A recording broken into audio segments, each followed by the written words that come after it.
오늘 함께 보실 말씀은 출애굽기 16장 4절에서 12절 말씀입니다.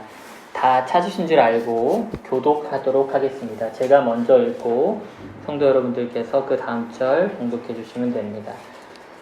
그때 여호와께서 모세에게 이르시되 보라, 내가 너희를 위하여 하늘에서 양식을 비같이 내리리니 백성이 나가서 일용할 것을 날마다 거둘 것이라. 이같이 하여 그들이 내 율법을 준행하나 아니하나 내가 시험하리라. 여섯째 날에는 그들이 거둔 것을 기준하였으니 날마다 거두었던 것을 저녁이니라. 모세와 아론이 온 이스라엘 자손에게 이르되 저녁이 되면 너희가 여호와께서 너희를 애굽 땅에서 인도하여 내셨음을 알 것이요. 아침에는 너희가 여호와의 영광을 보리니 이는 여호와께서 너희가 자기를 향하여 원망함을 들으셨습니다. 우리가 누구에게 너희가 우리에게 대하여 원망하느냐. 모세가 또 이르되 여호와께서 저녁에는 너희에게 고기를 주어 먹이시고 아침에는 떡으로 배불리시리니 이는 여호와께서 자기를 향하여 너희가 원망하는 그 말을 들으셨음이라. 우리가 누구냐? 너희의 원망은 우리를 향함이 아니요 여호와를 향하여 함이로다. 모세가 또 아론에게 이르되 이스라엘 자손의 온 회중에게 말하기를 여호와께서 너희로 하노라. 여호와께서 너희의 원망함을 들으셨느니라. 아론이 이스라엘 자손의 온 회중에게 말하매 그들이 광야를 바라보니 여호와의 영광이 구름 속에 나타나더라. 여호와께서 모세에게 말씀하여 이르시되 우리 다 같이 읽을까요? 시작. 내가 이스라엘 자손의 원망함을 들었노라.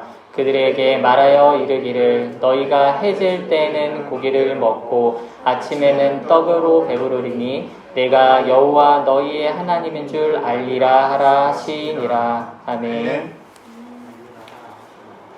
네, 한 주 만에 예배 환경이 확 바뀐 거 보니까 느낌이 좀 다른 것 같습니다.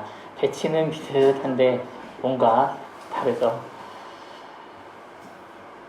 사실 뭐 크게 의자의 배치가 바뀌었다거나 우리가 예배드리던 모양에서 크게 벗어난 것 같지는 않은데 바로 이 옆칸에 와서 예배를 드리는 것만 보고도 또 옆에 막 다 뒤집어져 있는 것 같은 기존의 예배당과 교육관을 보면서 마치 이사 가는 느낌이 좀 듭니다. 여러분도 혹시 이사 몇 번이나 가보셨어요? 많이 가봤습니다. 많이 가봤어요? 2번? 이거는 2번. 그렇구나. 4번 정도. 목사님은요, 초등학교 때 4학년 때까지 10번 정도 이사를 다녔어요. 네, 물론 워낙 어려서부터 다녔던 이사라 다 기억하지는 못하지만 그래도 제 기억에 또렷이 남아져 있는 집만 해도 한 5군데는 되는 것 같습니다. 어떻게 보면 우리 교회도요, 지금 이사 중입니다. 오늘 말씀의 제목이 뭐예요? 우리는 이사 중입니다. 입니다. 짐을 싸고요, 제가 기존에 있던 의자를 접고 여기다 펴고 또 어제 다시 펴고 접다 폈다 하면서 이게 참 바로 옆인데도 보통 일이 아니라는 생각이 듭니다. 이사는요, 작든 크든 보통 일이 아닙니다. 근데 왜 이사를 다닐까요, 여러분들? 왜 이사를 다닙니까? 바로 정착하지 못했기 때문입니다. 아직 우리 집을 정하지 못했기 때문이죠. 원래는 제가 준비해둔 설교가 있었는데 어제 교회에 와서 정돈이 덜 된 예배당을 보면서 또 막 의자를 펼치면서 예배를 급하게 준비하면서 좀 생각나는 성경 속의 장면이 있어서 말씀을 다시 준비하게 됐습니다. 바로 우리가 방금 전에 같이 읽은 출애굽기입니다. 출애굽기는요, 사실 아주 거대한 이사 이야기라고 볼 수 있습니다. 우리처럼 뭐 열 몇 명 이렇게 움직이는 그런 정도의 이사가 아니라 수십, 수백만 명이 이사가는 그런 이야기입니다. 그러니 얼마나 번잡하고 힘들었을까요? 그리고 일이 또 얼마나 많았을까요? 그런데요, 이스라엘 백성들은 단 하룻밤 만에 준비해서 급하게 떠나야만 했습니다. 얼마나 급했는지 우리가 예를 들어 밥을 먹을 때 쌀을 좀 불려서 밥을 해야 밥이 맛있지 않습니까? 근데 이제 그사라 사람들의 주식인 빵은 역시나 이 부풀어 오르게끔 하는 효소도 넣고 좀 기다려야 합니다. 근데 그것조차 기다릴 시간이 없어서 하나님이 누룩 없는 빵을 급하게 만들어 출발하게 하셨습니다. 그래서 오늘 본문은 이제 막 이사를 시작한 이스라엘의 상태에 대한 이야기입니다.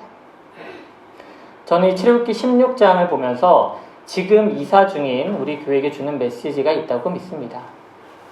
가장 먼저 우리는 시험을 지나고 있다는 사실입니다.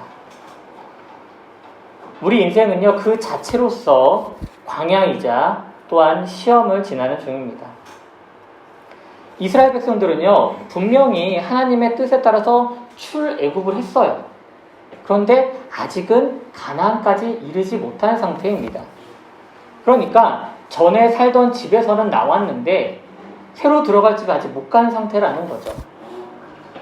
실제로도 요즘도 이사 날짜가 잘 맞지 않으면 종종 이런 경우가 발생이 됩니다. 그래서 어쩔 수 없이 몇 달 혹은 몇 주간은 짐을 창고에다가 맡기고 호텔에 머문다거나 여유 있으신 분들은 아니면은 잠깐 친인척 집에 머무르면서 그 다음 집에 들어갈 준비를 하게 됩니다. 우리도 예수 그리스도를 믿으면서 그리스도인으로서의 삶을 시작했지만 아직 천국에 다다른 상태는 아닙니다. 그래서 우리는 여전히 광야의 삶을 살고 있고 정착하지 못한 삶을 살고 있습니다. 하지만 우리의 목적지는 확실합니다. 우리는 방향을 모르고 사는 다른 인생들과는 분명히 다릅니다. 목적지를 잃고 삶의 방향을 잃은 사람들과는 분명한 차이가 있다는 겁니다. 다만 우리는 오늘 본문에 나오는 이스라엘 백성들이 그랬던 것처럼 시험을 지나고 있을 뿐입니다.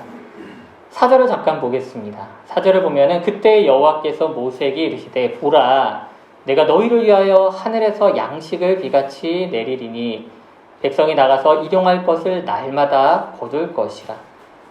이같이 하여 그들이 내 율법을 준행하나 아니하나 내가 시험하리라. 시험의 목적은 하나님의 율법, 즉 하나님의 말씀을 잘 지키는지 그 여부를 보는 것입니다. 저는 이 장면을 보면서 에덴 동산에 있는 아담과 하와가 생각났습니다. 하나님은 단 한 가지 명령을 하셨습니다. 무엇입니까? 다른 과실은 다 내 임의대로 할지라도 동산 중앙에 있는 나무는 손대지 말라. 그 열매를 먹지 말라고 명령하신 겁니다. 그러니까 그 한 가지를 통해서 하나님께서는 하나님의 말씀을 잘 지키는지 여부를 보셨다는 것입니다. 오늘의 이스라엘 백성도 마찬가지고 또한 우리 교회도 마찬가지인 줄 저는 생각을 합니다. 우리의 시험은 하나님의 말씀을 잘 듣고 준행하는지 그 여부 딱 한 가지뿐입니다. 그런데 흥미로운 것은요, 그 명령 앞부분을 잠깐 보게 되면은 시험을 지나기 전에 하나님은 먼저 하늘에서 양식을 비같이 내리십니다. 일용할 양식을 얻게 해주신다는 거죠. 이것은 아담과 하와도 사실 마찬가지입니다. 이미 하나님께서는요, 에덴을 창설하시고 모든 것을 다 채우신 이후에 안전하고 평안한 상태의 모든 공간을 마련하고 그 다음에 아담과 하와를 들이셨습니다. 그리고 시험이 다가오는 것이죠. 우리도 아무것도 없는데 하나님이 시험하시는 게 아닙니다. 사실 우리 교회도 이미 5년 동안 하나님께서 세워가고 계셨습니다. 그 자체가 이미 은혜를 입은 상태라는 것이죠. 하나님께서 먼저 부어주시고 지켜주셨기 때문에 우리가 무너지지 않고 지금도 이 자리에서 예배를 드리는 것입니다. 지난주에 제가 혼자 있는데 갑자기 모르는 번호 전화가 왔어요. 전화를 받았더니 이렇게 말씀하세요. 저 함께 세우는 교회죠? 아, 네. 그랬더니 여기 그 상가 관리소인데요. 예. 무슨 일로 전화하셨어요? 했더니 혹시 교회 이사 가세요? 네? 아니 소장님이 지나가시다가 교회 안을 봤는데 교회 짐이 다 빠져있고 막 난리도 아니라고 하던데 무슨 일 있으세요? 그런 거예요. 아니에요. 저희 교회 옆에 212호 계약해서요. 확장공사 중에 있습니다. 아, 네, 알겠습니다. 끊으시더라고요. 끊고 나서 생각해보니까 왜 전화했지? 물론 이상하니까 전화했겠죠. 생각해보니까 혹시 이 교회 코로나로 망하고 몰래 도망가는 거 아니야? 라는 생각이 제 자격지심인지는 모르겠는데 갑자기 그런 생각이 들더라고요. 관리소에서는 관리비 받아야 되는데요. 뒤처리해야 되는데. 사실 코로나 시기가 요즘에 아직도 여전히 우리 가운데 있는데 실제로 문을 닫은 교회가 굉장히 많습니다. 그런데 우리 교회는 이 코로나라고 하는 거대한 시험 앞에서 도리어 확장을 하니 얼마나 은혜입니까? 그런데 우리는요, 이 시험의 시기를 지나면서 분명히 조심해야 할 것이 있습니다. 바로 원망하지 말아야 한다는 겁니다. 16장 2절을 보면은 이렇게 나옵니다. 이스라엘 자손 온 회중이 그 광야에서 모세와 아론을 원망하여. 16장을 보면요, 무려 5번에 걸쳐서 7번이나 원망이라는 단어가 나옵니다. 이스라엘 입장에서는 이제 좋은 집으로 이사 갈 줄 알고 하나님을 따라 나섰는데 지내다 보니까 어때요? 처음 만나는 이 광야라고 하는 거대한 시험 앞에서 불평, 불만이 계속 쏟아지는 겁니다. 여러분들도 지금 어떠세요? 저만 그런가요? 덥고 사실 불편하죠. 시원한 정수기 물 마시기도 힘들고 평소처럼 모니터를 쓸 수 있는 것도 아니고 키보드도 오늘은 사용을 못합니다. 게다가 여러분들 오늘 와이파이가 안 돼요. 학생 여러분 얼마나 좌절을 할까. 우리 교회 오는 재미 중에 하나였는데 그러니까 이스라엘 백성들이 딱 이랬다는 겁니다. 마실 물도 없다. 먹을 고기도 없다. 이집트 땅에서 먹었던 부추를 내놔라. 게다가 조금 있을만 하면 어떻게 해요? 이사 가야 됩니다 라고 하나님 명령하시고 막 더 짐 싸고 장막 거두고.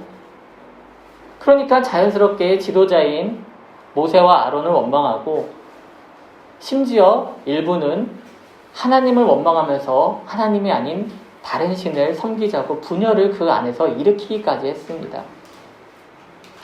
그런데 재밌는 게요, 우리가 읽었던 이 본문 16장, 마치 원망의 장처럼 보이는 이 앞장을 보게 되면은 15장에서 무슨 이야기가 나오냐면 모세와 또한 모세의 누나인 미리암의 노래가 나옵니다. 애굽에서 우리를 구원하시고 대적을 물리치신 그 하나님을 찬양합니다 라고 강력하게 찬양하는 노래가 한 장 내내 나오는 것이죠. 그런데 바로 그 다음 장이 뭐예요? 원망이 계속 쏟아져 나오는 겁니다. 우리 교회도 이 원망하는 죄를 피해야 되는 줄 믿습니다. 이 교회를 계약하고요, 리모델링을 준비하면서 얼마나 기쁘고 좋았는지 몰라요. 하나님을 찬양하게 되고 매일 아침마다 아무것도 진행 안 되는데 교회로 오면서 막 상상의 나래를 펴고 여기다 이거라고 여기다 저거라고 우리 성도님들과 이렇게 해야지 막.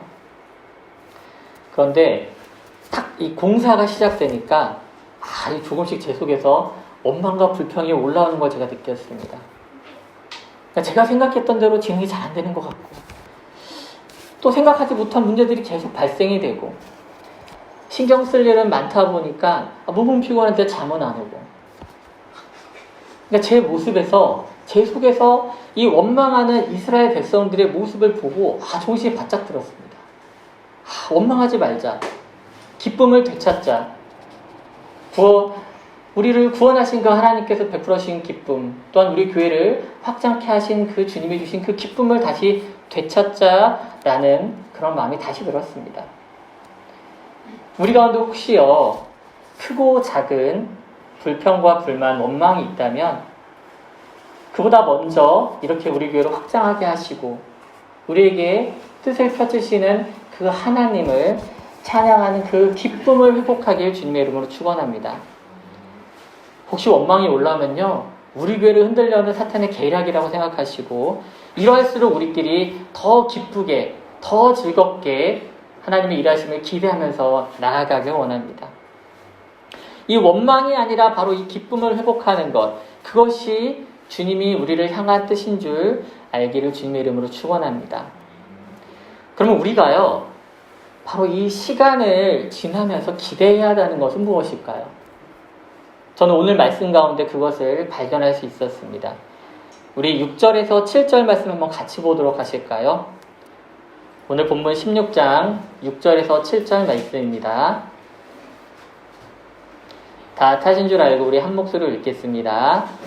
모세와 아론이 온 이스라엘 자손에게 이르되 저녁이 되면 너희가 여호와께서 너희를 애굽 땅에서 인도하여 내셨음을 알 것이요 아침에는 너희가 하나님 여호와의 영광을 보리니. 아멘. 8절은 제가 읽어보겠습니다.